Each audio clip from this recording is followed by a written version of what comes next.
সুপ্রীতি, আজ সকাল 6টা 30 নাগাদ দেখা গেছে যে হোজাই জেলার যমুনামুখ পুলিশ থানার অন্তর্গত সরুপাথারে এক ভয়ঙ্কর পথ দুর্ঘটনা সংঘটিত হয়ে থাকে।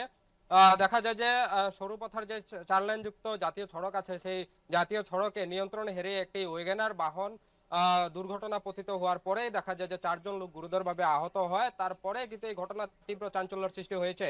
ইতিমধ্যে দেখা গেছে যে আহত আহত 4 জনকে ইতিমধ্যে উদ্ধার করে যে নওগাঁও মেডিকেল কলেজ আছে সেখানে তাদেরকে কিন্তু স্থানীয় বাসিন্দারা তাদেরকে ভর্তি করা হয়েছে। তবে তোমার বলে রাখি যে জানা গেছে যে ইতিমধ্যে যে দবকার জাবরাখোয়া এলাকা, সেই জাবরাখোয়া এলাকার একটি বিবাহ বাড়িতে কিন্তু এই লোকজন ছিল। তারা কিন্তু বিশেষ কাজে কিন্তু আজ সকাল দেখা গেছিল বিবাহ বাড়ি থেকে কিন্তু তারা এই নওগাঁ দিকে গিয়েছিল। তারপরে কিন্তু নওগাঁ থেকে আবারও কিন্তু বিয়া বাড়ি ফেরত যাওয়ার সময় কিন্তু নিয়ন্ত্রণ হেরে তাদের সঙ্গে থাকা যে ওয়েগেনার বাহনটি ছিল AS01, ক্ষমা করবেন, A02AR4886 নম্বরের এই ওয়েগেনার বাহনটি নিয়ন্ত্রণ হেরে যে জাতীয় সড়ক আছে সেই সড়কের থেকে কিন্তু পড়ে যায় একটি নালাতে। তারপরে কিন্তু এই যে জখম হয়েছে তাদের ভিতরে 4 জনের ভিতরে দেখা গেছে যে এই সুনীল গড়, কমলা কুর্মী, মালু গড়, তার ভিতরে একজন কিন্তু রান্ধনীয় ছিলেন।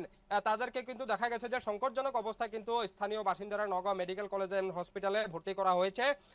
তাদের অবস্থা খুবই সংকটজনক বলে জানা গেছে। কিন্তু এই ঘটনায় তারপরে এলাকাত কিন্তু তীব্র চাঞ্চল্য ছড়িয়ে পড়ছে। সুপ্রীতি। বেশ, শহীদুল, ধন্যবাদ তোমায়।